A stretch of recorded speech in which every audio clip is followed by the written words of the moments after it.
The UN's human rights body is debating whether to launch an investigation into Iran's brutal crackdown against a 2-month-old anti-regime protest. The Iranian government slammed the meeting, saying Western nations behind it lacked the moral credibility to preach to others on human rights. The head of the UN Human Rights Council said 14,000 people, including children, have been detained by security forces during 2 months of protests. Well, the meeting was called at the request of Germany and Iceland. Here's German Foreign Minister Annalena Baerbock. That is why we are now proposing that an independent and impartial UN mechanism to be established to investigate these human rights violations so that those responsible can be held accountable. Because impunity prevents justice. Justice for sisters, justice for sons, justice for mothers. They have names: Gina, Adufazel, Minou. Today is about them. Today is also a test of our courage here in the United Nations, about our courage to speak out. Well, we can now talk to Lucy McKernan. She's with Human Rights Watch, where she is Deputy Director for United Nations, responsible for advocacy. She's in Geneva and has just stepped out of that meeting of the UN's human rights body on Iran to talk with us.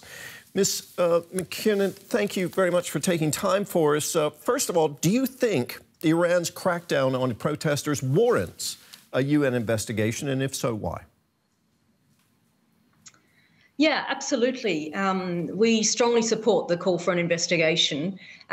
We just heard today at the Human Rights Council here the Special Rapporteur on the situation in Iran describe the possibility of accountability within Iran as structural impunity. He described how the judiciary was not independent, how the laws don't comply with international human rights standards. And so it's impossible to get an impartial investigation at the domestic level. Therefore, we think the international community needs to step in with an international investigation, and that's what we want to see the Human Rights Council do today. How much support is there at the UN for an investigation into human rights violations in Iran? Well, we heard today that the special session itself was supported by 51 states, which is a great sign. And we've heard a lot of statements today condemning the situation in the brutal crackdown on protesters in Iran. We'll have to see what happens when the resolution is presented at the end of the special session and how many members of the Human Rights Council support it. But we're confident, we're quietly confident that it will pass. Even if a mandate for an investigation is granted, though, what difference would it make for the people in Iran? Presumably, Iran's government is not going to support that investigation. That's true. The Special Rapporteur on Iran, which has been in existence for a number of years, has never had the cooperation of the government of Iran. So we don't expect that Iran would support and cooperate with an investigation established now by the Council. However, we know, that that's not an uncommon situation. There are many mechanisms established by the Human Rights Council where the country concerned does not cooperate, other examples being Myanmar, North Korea, and so on. So there are other ways, of course, of doing these sorts of investigations, remote investigations, so speaking to witnesses and victims remotely. Of course, using information that's available publicly on social media.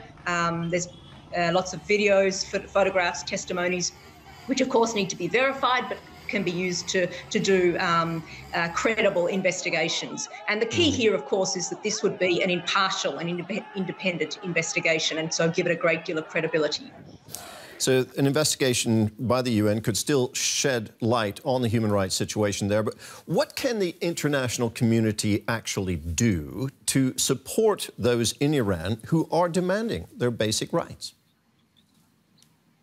Well, I think the international community can call sessions like we've seen today and publicly express their condemnation of the human rights violations that are ongoing in Iran.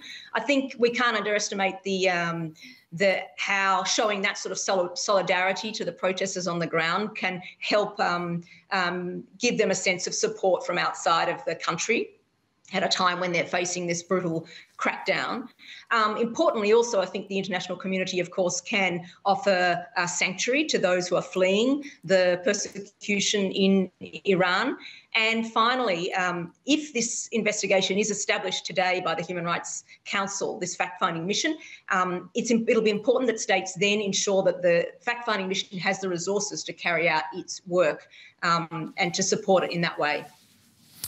Ms. McKernan, thank you very much for talking with us. That was Lucy McKernan with Human Rights Watch in Geneva. Thank you.